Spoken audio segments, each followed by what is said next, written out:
welcome to part 4 of Top Rope Reality of episode 65, The List. You know what I'm talking about here? John North. Who? So, John North, the Berserker. no, you almost said the Barbarian. No! I know what I almost said. It's not the Barbarian. You're out of time schedule. We gotta go here. We do, ladies and gentlemen. 100 matches, wrestling pay-per-views you must see before you die with key matches, number 45 to number 41. And since he can't speak Japanese and I can't either, I'm gonna start with number 40. That one is easier. The first match, look at that. It's a car.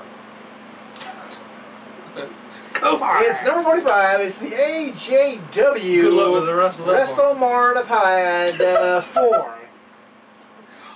Rename your pay-per-view. Yeah. That's Marin. And that's Pad or something. Okay, that's we stupid. got key matches. Sorry for the Toyota Japanese fans. versus Yoko Ioni for the IWA title. So we know that Toyota is one of them. There's a car in the match. Manamanamu. Manamanamu. And we have Asia Kong versus Bull Nakakon. You said it right earlier. You said it right earlier. No, you didn't. I don't know these people. Nakano. That's the one that was in WWE Oh, with. yes. But she wasn't there long enough to learn the name. Didn't she win the belt? Yeah, but she was there long enough to know the name. For the WWWA title. And then World Wrestling Woman Association. I have no clue. Right? I love this WrestleMania, ladies and gentlemen. Oh my gosh. WrestleMania 20. Key matches. Shawn Michaels. Triple H. Chris Benoit. For the world title. We can't show you who wins the match. No, we can't even talk, can't even hardly say anything about it. Isn't that weird? They can't show you who won the match. It's like they totally cut that out. Isn't that weird? And then Eddie Guerrero versus Kurt Angle in a classic WWE title match. I love how he just loosened up the boot, and that's how he won. Because of the ankle lock. He's like, oh, my ankle, it's swelling, that's great. And then Christian versus Jericho, and Trish turning on Jericho. That was a good story there. It was Canadian. That was pretty cool. That was a good story there. At number 43, we have the WWF WrestleMania 12. Key matches, Bret Hart versus Shawn Michaels in a 60-man Iron Man match for the WWF title. And nothing else is needed. Wasn't that also the pay-per-view, though, that had the Roddy Piper Gold Dust match? I think it wasn't worth it. It's worth it. You saw it. Because Shawn Michaels, the boyhood dream, has happened. Or what the hell they say? Has come true. There you go. As much as we hear it, you should know. I hear it. WrestleMania 25, because I was counting before you started yours. So you got 20 periods. Exactly, so I figured, hey, that's 5, so hey, I'll go with that. WrestleMania 25, The Undertaker versus Shawn Michaels, the first one, yes. Not the retirement. And then Chris Jericho taking on Roddy. That's down the list more. Exactly, taking on Roddy Piper, Ricky Steamboat, and Jimmy Snuka, who could barely move. And it's bad. It was bad, y'all. A 3-on-1 handicap match, and Mickey York came in there and went knocked him. And he actually did that. He went You didn't see it? Go back and watch it on network. You can hear him go exactly. And then the Money in the Bank ladder match. Well, it doesn't matter who's in it. Just Money in the Bank ladder match. You're not saying who won it? No, it just says Money in the Bank ladder match. So let's look back and see who won that one. Probably Kennedy. Nobody cares what that one. That's one they might have put nothing. I thought the key match had to be Edge or either CM Punk. You would think this is the main ones that won it. I would say that's one of the ones, yeah. It wasn't Damian Sandow. No. And number 41 this week is Noah Destiny 2005. At least that part was easy. Yeah. Key matches: Kenta Kobayashi versus Kensuke Sasaki. Sure. And Kenta versus... Who is Atami. Yeah, that Kenta versus Atami. That's not the other Kenta is not. No, Kenta Kobashi is not. Then Kenta is. It's just big capital letters. Versus Yoshinobu Yoshinobu? Nabu? Yeah, okay. Yoshinobu Kanemaru for the GHC Junior title. Sure. Mitsuhara Masawa versus... I think you got that one completely Toshoki Kawasaki. Yeah. Kawada. You better say Kawasaki. Where did you get the... And again, we have murdered the Japanese names. Whatever the Kawasaki, yes. Isn't that the daggone motorsport stuff? And here goes my big spot. this is his big spot. Yes. I had the 10 greatest WWE ever heel stables in the WWE. Number 4, Evolution, led by Triple H. Prominent members: Triple H, Batista, Ric Flair, Randy Orton. That's a good thing. It Don't add is. no more. Don't add no more, no less. Perfect. That's why they ruined it when they came back last time, because there was no Ric Flair. Dates was 2003 to 2005. Very good run. Not too long, not too short. Very good run. Unlike the Authority. Exactly. Run its course. Yeah, most definitely. Because the Vigilante should have shut you down. I'm just saying. I'm just a little bitter about that. It's 2003, 2005. It didn't matter about Undertaker losing. I didn't care about Undertaker losing before. Sting lost on a pest. Okay. The concept behind Evolution was the best thing about it. It showed the evolution of its superstar across multiple decades. It had the mentor for the old generation, Ric Flair, the superstar for the current generation, Triple H, and the two brightest stars of the future, Randy Orton and Deacon Batista. Okay, sorry. I know what Batista is. So rip a wound right there, Deacon Batista. That's so sad. No, you remember? No, Batista was like, Oh, yeah. it's so stupid. And I think superstar Billy Graham helped him come up with that. That's why it was bad. So we don't need him in NXT. Evolution was a perfect launching platform for the latter two. The association with the night and the game gave them instant credibility. They were instantly successful, and by the end of 2009, they possessed nearly all of the gold. Why does it say 2009? When the dates was 2003 to 2005? Stupid! Disregard it. Yeah. I didn't write it. I didn't write They it. possessed nearly all of the gold of the company. Orton was the Intercontinental Champion, Flair and Batista were the Tag Champs, and the King of Kings was the World Heavyweight Champion. All good things, of course, come to an end. They first turned on Orton, and then the remaining three turned on each other. Orton would later try to start a similar group called the Legacy, a stable of wrestlers descended from other wrestlers, but still nothing has ever come close to the expansiveness and pure might of Evolution. I loved Evolution. And Legacy. Legacy, I like Legacy myself too. I thought Randy really did help the two of them, kind of like how Edge helped the Edgeheads. It really did elevate them. Now the Edgeheads didn't get as good as the other ones, but you know, it is what it is. Edge can't help that. But I loved Evolution. I mean, it did give a good rub. It helped them, you know, slowly but surely. Randy Orton got over, and then boom, take him out of the group. Tried to make him a face, it didn't work. No. But later on, it did. And then Batista, of course. You know, having to choose. Do you get the SmackDown title, or do you get the, you know, Raw title match? And he took the Raw title match and turned on Triple H, and it worked out great. Okay. Up next is the WWE 40 wrestlers ranked worst to best, 16 through 14. And we're getting on down to the nitty-gritty on this one here, too. Nitty-gritty. Number 16 was Rusev. The Pros has shown considerable improvement over the last year, has enjoyed consistent booking as a dominant force, can cut a good promo despite his thick accent. Very true. The Cons work short squash matches more often than long matches. True.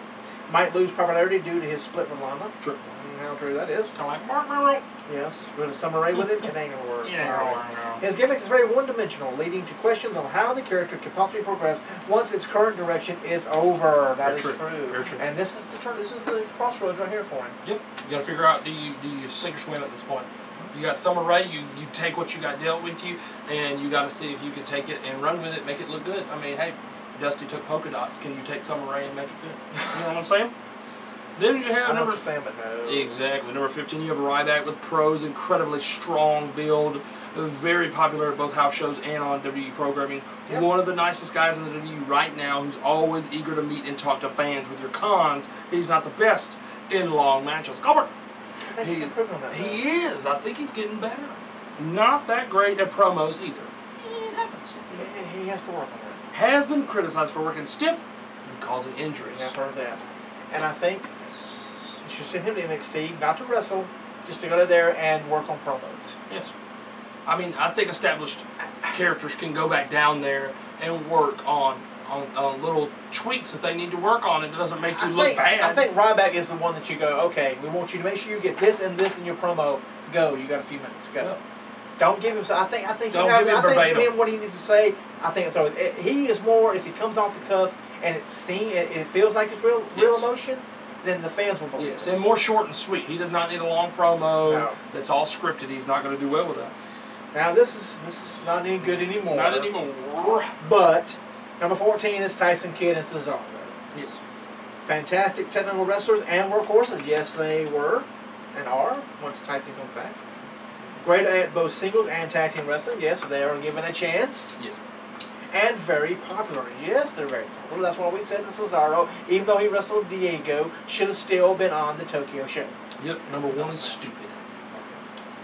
The cons. Apparently Vince McMahon doesn't like Swiss people, which is stupid. That is true. That is very stupid. I mean, I really and truly, if you walked up to me, I wouldn't even know if you were Swiss or not. But Swiss is not something, I mean, whatever. And you think Vince, who is the owner of a world company, Yeah, exactly.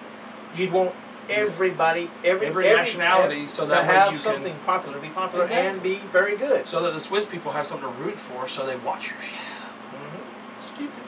But anyway.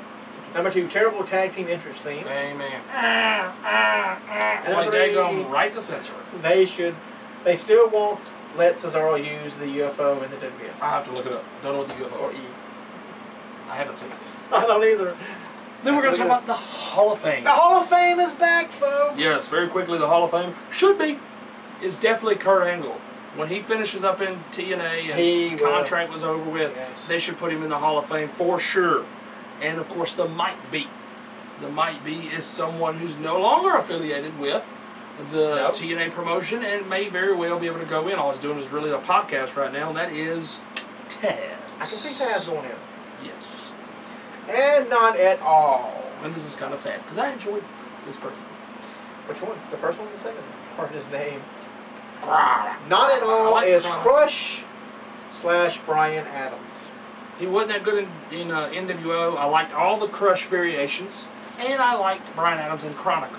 But the NWO, well, he sucked in the NWO. Oh, and of course, like I said, all Crushes because I liked him in what you call it, Nation Domination and the Stop Us on Apocalypse. He was very versatile. Same name, very versatile. Don't say him. No, I don't either. But hey, Coco Boo wears him. Yeah. But anyway, the Teddy Long, the Top Rope Reality Teddy Long Tag Team Tournament. You get that? Gotta put as many T's in there as possible. We have the number 1 seed, the Road Warriors, taking on the number 3 seed, the Steiner Brothers. And last week, we went over everything. We showed you a nice little video promo of the two teams. We gave you the rundown of their wins and their losses and who they team with. And we talked about this. And we sat back in our Top Rope Reality studios. And we went over notes. And we went over everything we did over. Yes, hours after hours. And we played footage. We watched footage. We took tic-tac-toe. We played rock, paper, scissors, and we finally decided We did. who should come out on top. Who should be the first winner? So the very first Teddy Long Tag Team Tournament champion right here on Top Rope Reality is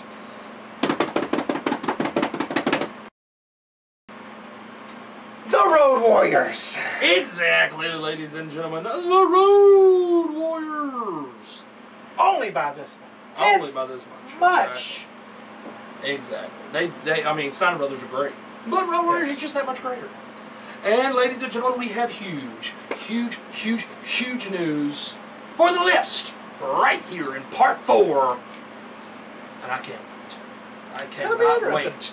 Our next tournament will be Women's Divas Knockouts. And it will start episode, interestingly enough, 69.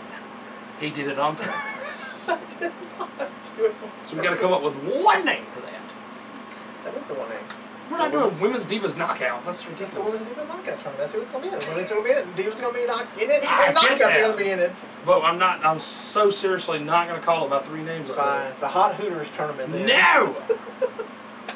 Twin Peaks to no! Twin Peaks, yes. It's horrible. Top Rope Rally Twin Peaks tournament. It's in there. Mark it down. Let me throw it down. Line it. Now, what can we name? We got a few weeks. Name it after somebody. We named Teddy Long tournament. Name it That's after Teddy Long was the tag team specialist. He was. Yes, he was. The Santina. No, I'm just kidding. No.